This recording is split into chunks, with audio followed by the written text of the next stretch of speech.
तकरीबन शादी के बाद जो है वो लड़की जब अपने माँ बाप के घर जाती है तो वो घर वापस नहीं आती। हस्बैंड का ये कहना होता है कि सर हंसी खुशी से मैं खुद छोड़ने गया था, खुद छोड़ के आया हूँ, कोई मसला नहीं था, कोई झगड़ा नहीं हुआ, लेकिन फिर भी पता नहीं क्यों अब वो कह रही है कि या तो मुझे आप तलाक दो या जो है मैं यहाँ पे मेंटेनेंस का केस कर दूंगी, मैं खुला नहीं लूँगी क्योंकि मैं हक में नहीं छोड़ना चाहती। अब इस केस में वो बंदा क्या करे कि जो अपना घर बसाना चाहता है, वो चाहता है कि उसकी बीवी आए और वो उसके साथ हंसी खुशी अपनी ज़िंदगी गुजारे। यहाँ पे उसके लिए ये है कि वो हस्बैंड जो चाहता है कि उसका घर हंसी खुशी से चले और अपनी बीवी के साथ वो सही तरीके से ज़िंदगी गुजारे, सबसे पहले वो अपनी फैमिली को मना करे कि वो उसकी और उसकी बीवी के जो अज़दवाजी ताल्लुकात हैं, जो ज़िंदगी है, जो मामलात हैं, नई नई शादी है, उसके बीच में ना आए। सबसे बड़ा जो मसला बनता है वो लड़के के घर की तरफ से, उसकी फैमिली की तरफ से काफ़ी इंटरफेरेंस होती है, इसलिए ये मामलात बनते हैं। और नए नए कपल के बीच में इतनी अंडरस्टैंडिंग होती नहीं है कि अपना जो है वो दुख शेयर किया जाए कि मुझे आपके घर वालों ने ये कहा, वो कहा।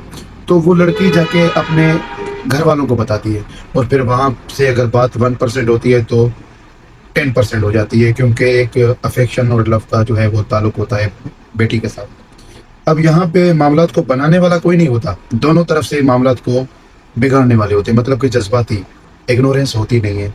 मामले को चलाना कैसे है, हल्का कैसे करना है, उस पर कोई बात नहीं करता।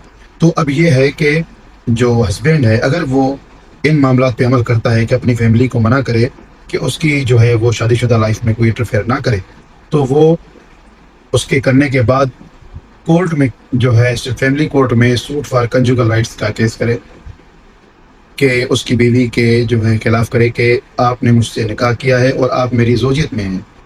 ज़ौजियत में होने के बाद कुछ आप पे मेरी तरफ से कुछ फ़राइज़ जो है शरीयत की तरफ से आप पर मेरे कुछ ज़िम्मेदारियां हैं, कुछ ड्यूटीज़ हैं जो कि आपने परफॉर्म करनी है, और कुछ मुझ पे हैं जो कि मुझे जो है वो परफॉर्म करनी है आपके लिए।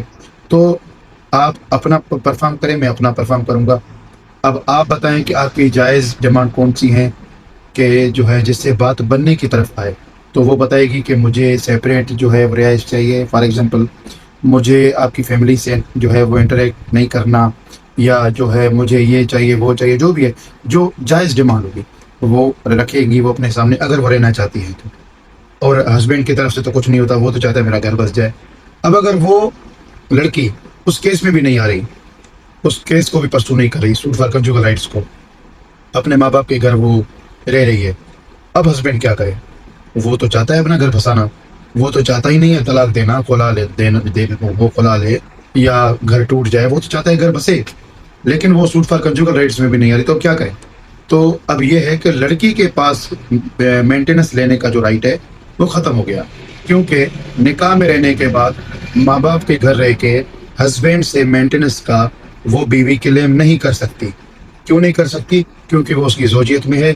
जब वो उसकी ज़ौजियत में रह के उसकी तरफ से जो शरीयत ने जिम्मेदारियां आयद की हैं बीवी पे, अगर वो परफॉर्म नहीं करती, तो आप भी डिमांड नहीं कर सकती हस्बैंड से कि वो मेंटेनेंस पे करे। शरीयत का कानून।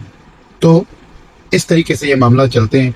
काफ़ी तर फैमिली मैटर्स में जो है वो बर्दाश्त की कमी होती है, दोनों तरफ से जो है वो ज़्यादा इंटरफेरेंस होता है।